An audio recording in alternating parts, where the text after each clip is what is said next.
ये आ गया आपके सामने विषाणुजन्य रोग। क्या आ गया? विषाणुजन्य रोग। चलो अब देखो, विषाणुजन्य रोग की बात करें तो हम पहले ही पढ़ चुके हैं कि विषाणु द्वारा होने वाले रोगों को हम क्या कहते हैं? विषाणुजन्य रोग कहते हैं। क्या कहते हैं हम? विषाणुजन्य रोग कहते हैं।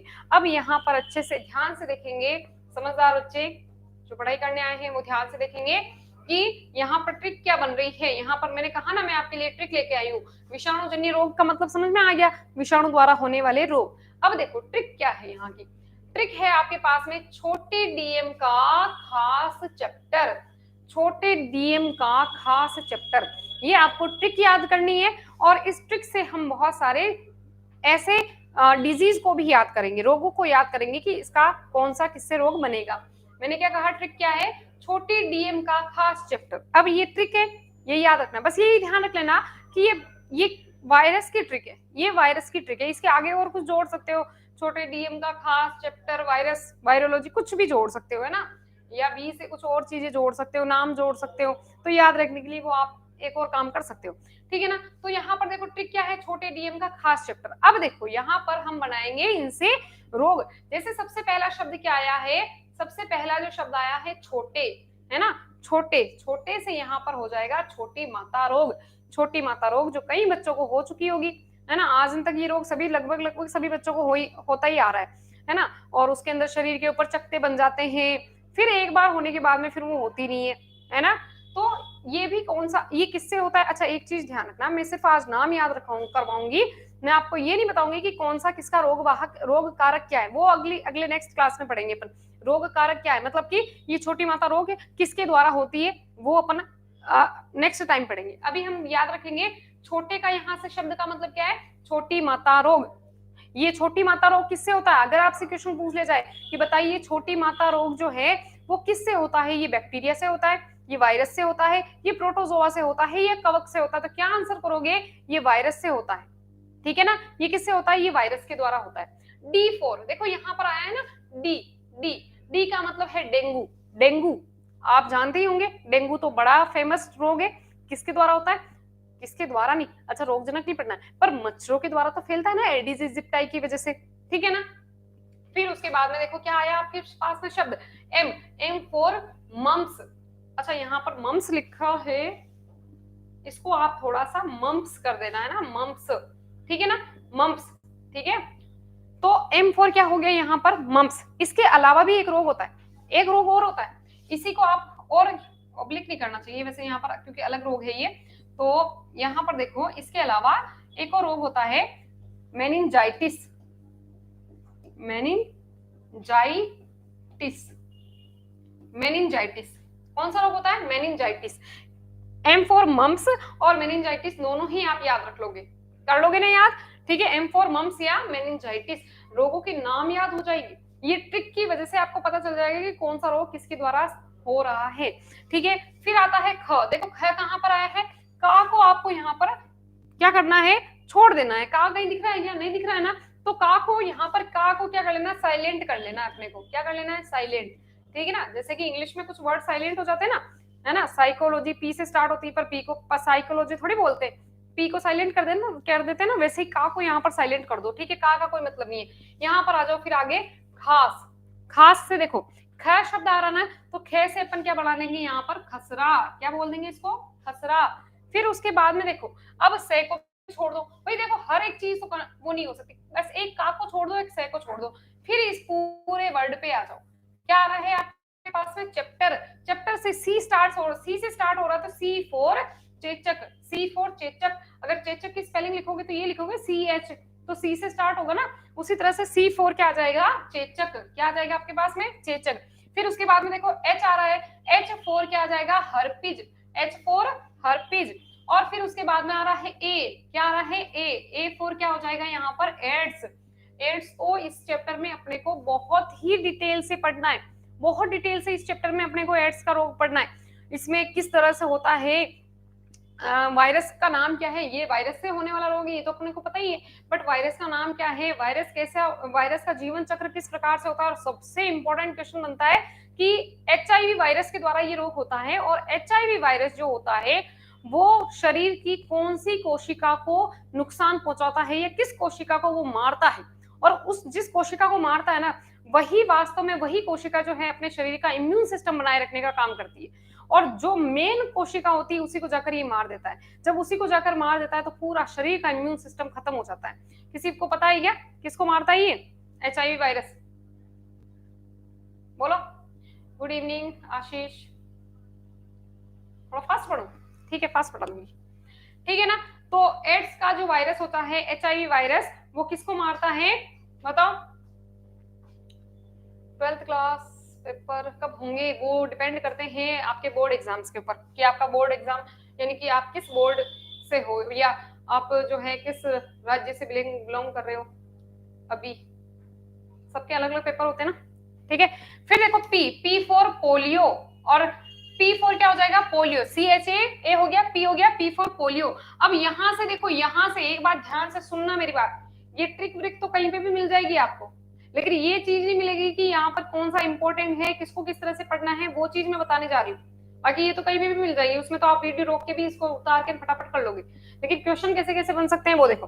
पी फॉर पोलियो होगा, ठीक है। अब आता है सबसे इंपॉर्टेंट टी फॉर ट्रेकोमा। कई बार क्वेश्चन पूछा गया है, कई बार, इंपॉर्टेंट कर लेना इसको। वैसे तो सारे इंपॉर्टेंट भी हैं, सभी इंपॉर्टेंट है, पर ये जो टी फॉर ट्रेकोमा है ये भी बहुत इंपॉर्टेंट है, ठीक है ना। टी फॉर क्या हो गया? ट्रेकोमा। ये किसके द्वारा होता है? क्वेश्चन पूछा जाता है कि ट्रेकोमा रोग जो है वो किसके द्वारा होता है? वायरस के द्वारा। इसके अलावा या फिर आपसे पूछा जाएगा कि निम्न में से वायरस द्वारा होने वाले रोग कौन से हैं? एक ट्रेकोमा दे दिया और कुछ और भी दे दिया, तो क्वेश्चन पूछा जाता है। E4 होता है इन्फ्लुएंजा, और लास्ट में आ रहा है अपना R फॉर रेबिज। क्या होता है? रेबिज, रेबडो वायरस से होता है, R फॉर रेबिज, ठीक है ना। बोलो समझ में आया क्या? समझना क्या है यहाँ पे, तो अपने सिर्फ नाम ही बढ़ रहे हैं इसके। ब्लड सेल को तो मारता है, लेकिन कौन सी वाली? WBC को भी मारता है, ये भी सही बात है, पर WBC में भी कौन सी वाली? WBC के अनेक प्रकार होते हैं, WBC आपने पढ़ी होगी 11th क्लास में, दो प्रकार की, ग्रेनुलोसाइट, अग्रेनुलोसाइट। ग्रेनुलोसाइट जो होती है फिर से 3 प्रकार की, यूसिनोफिल, बेसोफिल एंड न्यूट्रोफिल। फिर अग्रेनुलोसाइट फिर से 2 प्रकार की, कौन कौन सी? मोनोसाइट एंड लिम्फोसाइट, है ना। फिर उस लिम्फोसाइट के भी प्रकार होते हैं, B lymphocyte and T lymphocyte. फिर टी लिम्फोसाइट के फिर से 4 प्रकार होते हैं, कौन कौन से होते हैं? टी लिम्फोसाइट के, T memory cell. Chemistry class होती है ना, बिल्कुल होगी, अब होगी, बहुत जल्दी होगी। एक के ऊपर सारी क्लासें चल रही है, केमिस्ट्री चल रही है, आपकी बायोलॉजी चल रही है, सारी क्लासें चल रही है। हाँ, इसके ऊपर सर को टाइम नहीं मिलता है, तो वो उनको बोला है वो जल्दी से जल्दी, बच्चों की मांग आ रही है तो वो जल्दी से जल्दी क्लासेस स्टार्ट करेंगे, ठीक है। हाँ, तो फिर टी हेल्पर, टी सेल्स जो होती है, टी लिम्फोसाइट, वो भी 4 प्रकार की, और बी लिम्फोसाइट वो भी क्या होती है? 2 प्रकार की होती है, ठीक है। तो इस तरह से टाइप्स होते हैं। अब मुझे इनमें बताना है, आपको बताना है कि ये किसको जाकर हार्म करती है, किसको जाकर नुकसान पहुंचाती है? एड्स का वायरस, ठीक है। चलो बाद में बताना, पहले आपको ये समझ में आया क्या? ये इस ट्रिक से आप याद कर सकते हो कि ये कौन कौन से, वैसे तो मैं नॉर्मली एग्जांपल लिखवा देती कि लो एग्जांपल लिख के खत्म करो, लेकिन याद ही नहीं होते, तो इससे आप याद कर सकते हो, ठीक है। चलो, आप चाहो तो स्क्रीनशॉट ले सकते हो, अपनी कॉपी में उतार सकते हो, ठीक है। चलिए जी, ये तो हो गए वायरस के द्वारा होने वाले रोग, यानी कि विषाणु द्वारा होने वाले रोग। अब नेक्स्ट अपन बात करते हैं जीवाणुजन्य रोग या जीवाणुजन्य जनित रोग। एक ही बात है, जीवाणुजन्य रोग बोलो, जीवाणु जनित रोग बोलो, एक ही बात है। चलो अब देखो यहाँ पर ध्यान से सुनिएगा, जीवाणुजन्य रोग यानी कि कौन सा हो गया? जीवाणु से होने वाले रोग जीवाणुजन्य रोग कहलाएंगे। अब इसकी ट्रिक देखो, ट्रिक क्या है?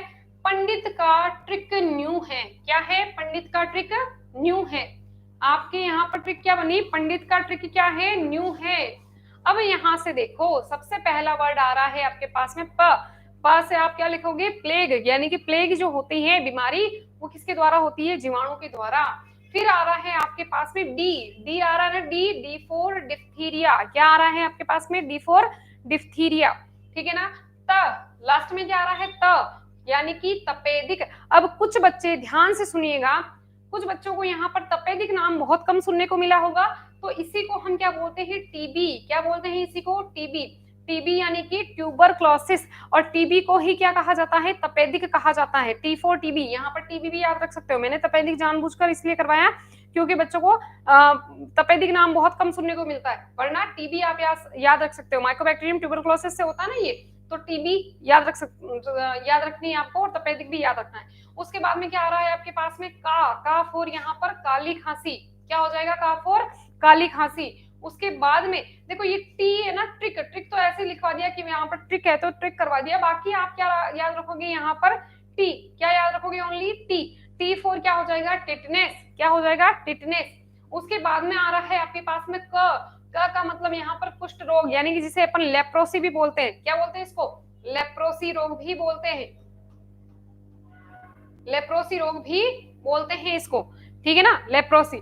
तो कुष्ठ रोग जो है का से कुष्ठ रोग, और ये एक बहुत ही खतरनाक संक्रामक रोग होता है जो हाथ से छूने से ही फैल जाता है, ये कुष्ठ रोग यानी का से कुष्ठ रोग। फिर आ रहा है आपके पास में न्यू का मतलब है यहाँ पर निमोनिया, और निमोनिया को बारे में हम पहले पढ़ चुके हैं, माइकोबैक्टीरियम या न्यूमोकोकस जिसे अपन बोल सकते हैं, न्यूमोकोकस से होता है ये, ठीक है ना। तो निमोनिया जो होता है, न्यू फॉर निमोनिया, निमोनिया क्या है, जीवाणु। अब एक बात बताओ, जब हमने कौन सा चैप्टर पढ़ा था, 6 चैप्टर पढ़ा था, उस टाइम में भी एक एक्सपेरिमेंट हुआ था जिसमें निमोनिया का काम, हमने निमोनिया को यूज में लिया था, तो उस समय भी बात की थी कि ये क्या है, बैक्टीरिया है ना, निमोनिया का जो एक बैक्टीरिया होता है, न्यूमोकोकस भी जिसे अपन बोल सकते हैं, और वो जो है निमोनिया कॉज करता है। इसके बाद में हे फॉर हैजा।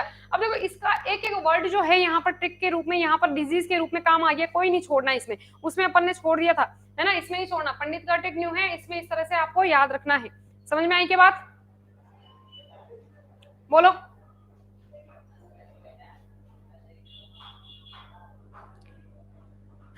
वेलकम मुस्कान।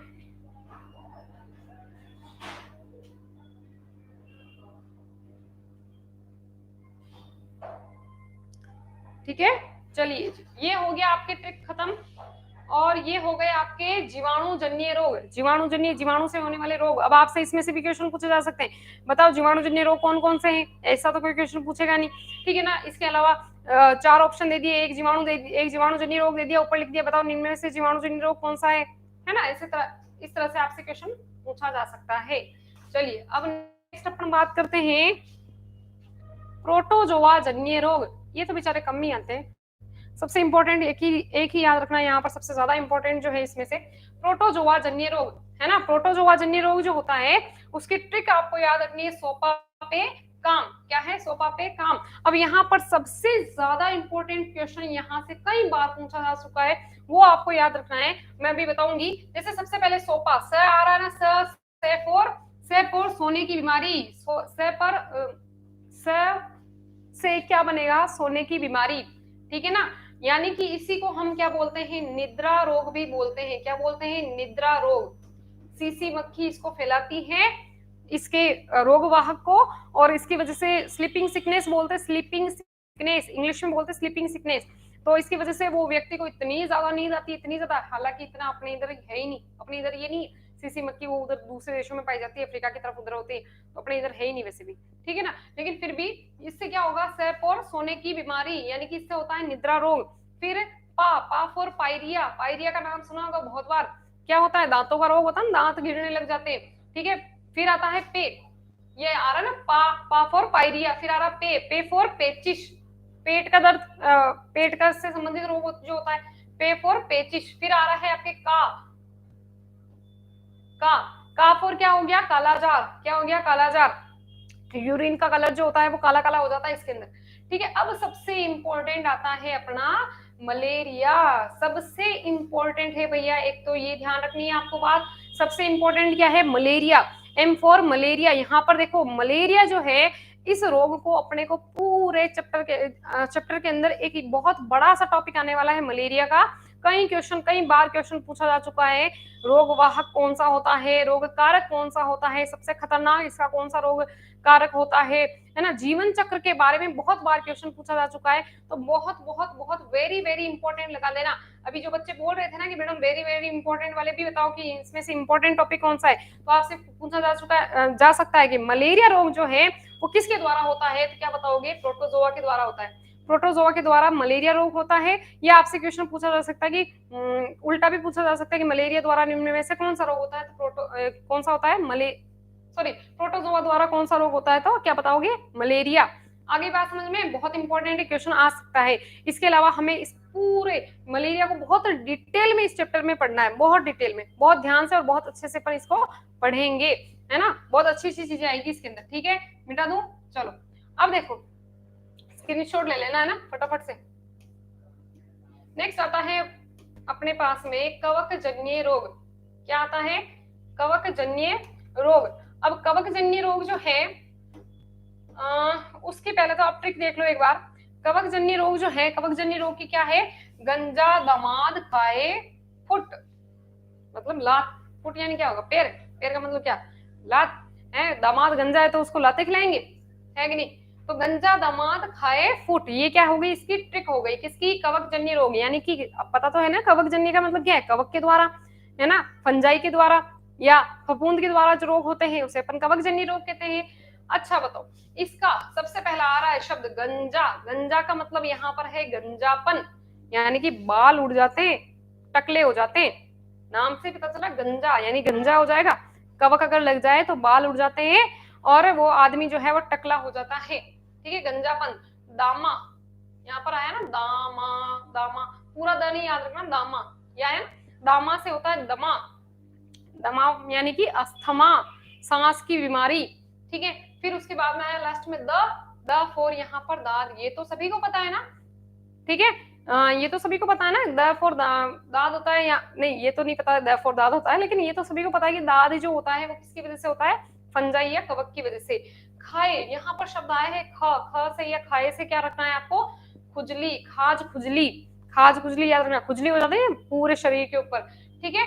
तो खुजली जो होती है वो भी, वैसे भी दाद से भी खुजली होती है और इससे भी नॉर्मली खुजली होती है। फिर उसके बाद में फुट, फुट है ना, ये आपको याद रखना है एथलीट फुट। क्या है ये? Athlete foot. एथलीट फुट को ही एक नाम और याद रखना है, इसी को हम हाथी पांव रोग भी कहते हैं। क्या कहते हैं? हाथी पांव रोग। हाथी पांव रोग किसको कहा जाता है? एथलीट फुट को कहा जाता है। ये अपने है कोर्स में है ना, एलिफेंटियासिस कहते हैं इसको, एलिफेंटियासिस। इस रोग का एक और नाम है एलिफेंटियासिस। और ये जो रोग होता है इसके अंदर व्यक्ति के जो लिम्फ ऑर्गन्स होते हैं, है ना, लिम्फ ऑर्गन क्या होते हैं वो, चलो मैं इस रोग को पढ़ाऊंगी तभी समझाऊंगी आपको, है ना। लिम्फ ऑर्गन या जो लसिका अंग होते हैं उनके अंदर बहुत ज्यादा लसिका भरने की वजह से सूजन आ जाती है, और सूजन आने की वजह से जो उसका पैर होता है, अगर आपने डायग्राम देखा हो, आपने उसमें डायग्राम तो देखा ही होगा शायद आपकी एनसीईआरटी के अंदर, तो उसका पैर जो होता है वो इतना फूल के मोटा हो जाता है, ऐसा लगता है कि जैसे हाथी का पैर हो गया हो। इसीलिए इसको क्या कहा जाता है? हाथी पांव रोग। ऐसा नहीं है कि सिर्फ पैर में ही इन्फेक्शन होगा या पैर ही भारी हो जाएगा, है ना, जननांगों के ऊपर भी प्रभाव पड़ता है इसका।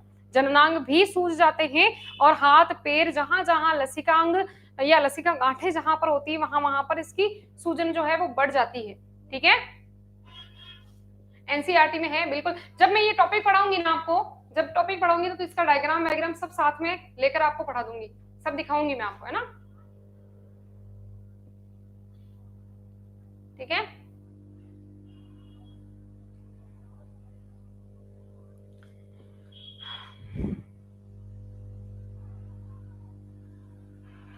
हाँ जी, क्लास स्टार्ट होती है अपनी 5 बजे शाम को, रोज शाम को 5 बजे क्लास स्टार्ट हो जाती है ना।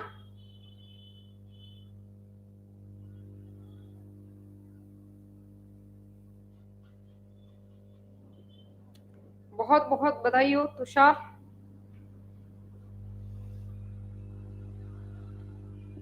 Thank you. बिल्कुल, अच्छे परसेंटेज तो बनाने ही है। अच्छे परसेंटेज बनाने के लिए, आपकी अच्छी तैयारी के लिए इतनी मेहनत की जाती है। आप भी मेहनत करो। हेलो भावेश, आप भी मेहनत करो, है ना। तो बाकी तो देखो नोट्स वगैरह हैं तो आप इस तरह से बना सकते हो, नोट्स वोट्स तो बना सकते हो अपने हिसाब से, जो समझाऊंगी उसी को नोट्स की तरह से लिख सकते हो आप, ठीक है ना। चलो जी, अब यहाँ पर हमें खत्म हो गया ये टॉपिक, यानी कि कौन कौन से रोग जो है किस किस की वजह से रोग होते हैं वो खत्म हो गया। इंपॉर्टेंट क्वेश्चन बता तो रही हूँ, इंपॉर्टेंट इसी में तो बता रही हूँ।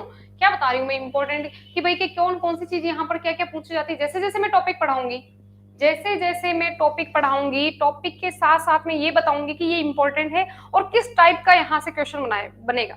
बच्चों को प्रॉब्लम क्या आती है पता है? बच्चों को प्रॉब्लम आती है कि मैडम क्वेश्चन कैसे बनेगा, इसमें से क्वेश्चन किस टाइप का होगा, यहाँ से है ना, कैसा क्वेश्चन होगा। और जैसे सिंपल सा क्वेश्चन होता है ना, सिंपल सा अपन कोई भी टॉपिक पढ़ते हैं तो बच्चे बस यूं सोचते हैं कि सिंपल सा आ जाएगा कि बताओ ये मलेरिया रोग क्या होता है, ऐसे कोई क्वेश्चन थोड़ी पूछते हैं। क्वेश्चन कैसे कैसे घुमा घुमा के पूछेंगे वो मैं आपको चैप्टर पढ़ाते टाइम पे पढ़ाऊंगी, हर एक टॉपिक पढ़ाऊंगी ना, तब मैं आपको बताऊंगी कि किस टाइप से क्वेश्चन आ सकते हैं। नहीं नहीं, क्लास एंड नहीं होने वाला है अभी तो, वैसे एक टॉपिक हो गया। मैं सोच रही हूँ आपको टाइफाइड भी आज ही पढ़ा दो क्या, बताओ टाइफाइड रोग पढ़ा दूं क्या? पीडीएफ देखो, पीडीएफ आपको मिलेगा कहाँ पर, मैंने पहले भी बताया था। अगर आपको बहुत अच्छे नोट्स चाहिए, बहुत शानदार नोट्स चाहिए पूरा डिटेल में, नीट लेवल के नोट्स चाहिए या बोर्ड लेवल के नोट्स चाहिए, तो वो आपको मिलेंगे अडानिया ऐप के ऊपर। किसके ऊपर? अडानिया ऐप के ऊपर। आप अच्छी तैयारी करना चाहते हो, बहुत अच्छी तैयारी करना चाहते हो, तो वो सब कुछ वहां पे मिलेगा, नोट्स भी मिलेंगे, लाइव क्लासेस भी मिलेगी और टेस्ट सीरीज भी मिलेगी। अब इसकी फीस जो है, बार बार बच्चे पूछते रहते फीस क्या है, अरे फीस केवल 500 रुपए है। केवल कितनी है? 500 रुपए। और वैलिडिटी जो है इसकी, बच्चे बोलते हैं कि वैलिडिटी कितने दिनों में खत्म होगा, तो देखो ये जो है पूरा 1 साल के लिए आपको कोर्स मिल रहा है। कितने साल के लिए? 1 साल के लिए। पूरा 1 साल तक आपका ये कोर्स रहेगा आपके फोन में, आप जब चाहे और जितनी बार चाहे आप उन क्लासों को देख सकते हैं। रोज सुबह हमारी क्लास होती है, रोज वहां पर ऐप के ऊपर क्लासें हो रही है, और उसके ऊपर आप जब चाहे जितनी बार चाहे, आपको एक वीडियो 10 बार देखो चाहे 100 बार देखो, आपकी इच्छा, वैसे देखने की जरूरत नहीं पड़ेगी क्योंकि एक बार में ही सब समझ में आ जाएगा, लेकिन फिर भी कि बाद में भी हम वापस रिपीट करना चाहते हैं, रिवाइज करना चाहते हैं, तो भी आप देख सकते हो वहां पे। ठीक है,